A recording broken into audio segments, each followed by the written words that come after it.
అంతరిక్ష మహాసామ్రాజ్యంలో భారత్ మరో చరిత్ర సృష్టించింది. నింగిలోకి దూసుకెళ్లిన ప్రైవేట్ ఆర్బిటల్ రాకెట్ విక్రమ్-1 ప్రయోగం గ్రాండ్ సక్సెస్ అయింది.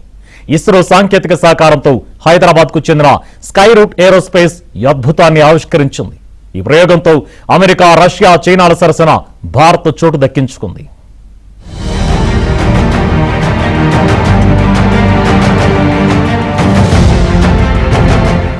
భారత అంతరిక్ష రంగంలో సరికొత్త శకం మొదలైంది. దేశీయ మొట్టమొదటి ప్రైవేట్ ఆర్బిటల్ రాకెట్ విక్రమ్-1 నింగిలోకి విజయవంతంగా దూసుకెళ్లింది. హైదరాబాద్ కు చెందిన స్కైరూట్ ఏరోస్పేస్ సంస్థ దీనిని రూపొందించింది. ఇందులో భాగస్వామ్యమైన మన తెలుగు వారైన పవన్ కుమార్ చెందిన నాగ్ భరత్ డాకా భారతదేశ కీర్తిని పెంచారు. శ్రీహరికోటలోని సతీష్ ధావన్ స్పేస్ సెంటర్ నుంచి మిషన్ ఆగమన్ పేరుతో చేపట్టిన ఈ ప్రయోగం చివరి నిమిషంలో తీవ్ర ఉత్కంఠ రేపిన ఘన విజయాన్ని నమోదు చేసింది. To formally announce that the first ever Indian private sector launch has been successfully completed.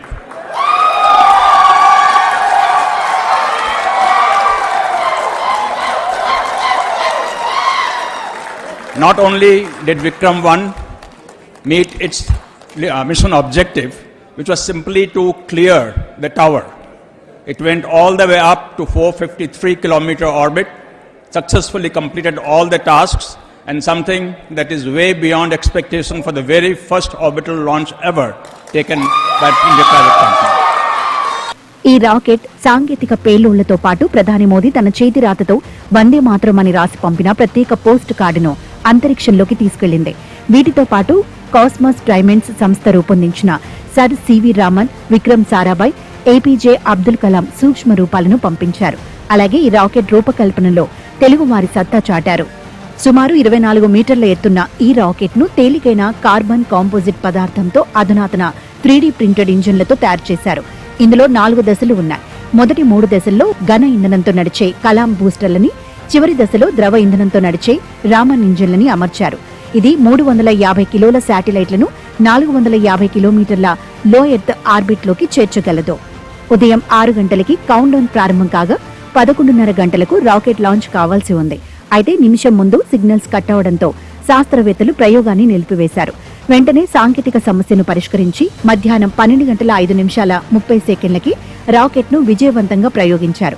నిర్దేశిత కక్షలోకి ఉపగ్రహాలను పంపి స్కైరూట్, ఇస్రో సత్తా చాటాయి. सबसे पहले तो आपको बहुत बहुत बधाई।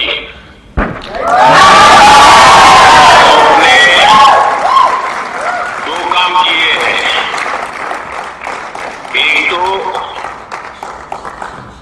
आसमान में नए पौधे गाड़ दिए हैं और दूसरा जमीन में भी उस रूट्स को आपने मजबूती दी है जो देश के नौजवानों को आगे आने की प्रेरणा देगी। और मुझे ये सफलता के लिए तो आनंद होना ही होना था, लेकिन आप लोगों ने जिस कमिटमेंट के साथ मेहनत की। ఈ చారిత్రాత్మక ప్రయోగాన్ని మంత్రి లోకేష్ తన కుమారుడితో కలిసి వీక్షించారు. షార్కి వచ్చిన 430 ప్రైవేట్ స్పేస్ కంపెనీల ప్రతినిధులతో మాట్లాడి విడిభాగాల పరిశ్రమల ఏర్పాటుపై చర్చించారు.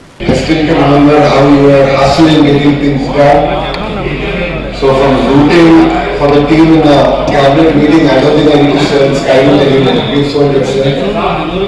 It's a historical moment.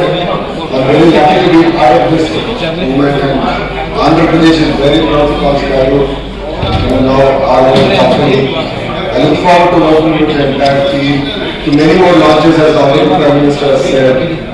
And kudos to all of you, because first launch across all parameters, being successful. ప్రధాని మోదీ హయాంలో ఇస్రో బడ్జెట్ కేటాయింపులు అనూహ్యంగా పెరిగాయి.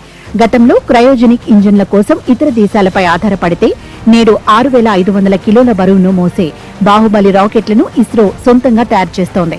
మోదీ ప్రైవేట్ సంస్థల పెట్టుబడులకు, పరిశోధనలకు అవకాశం కల్పించడంతోనే నేడు విక్రమ్-1 వంటి ప్రయోగాలు సాధ్యమయ్యాయి.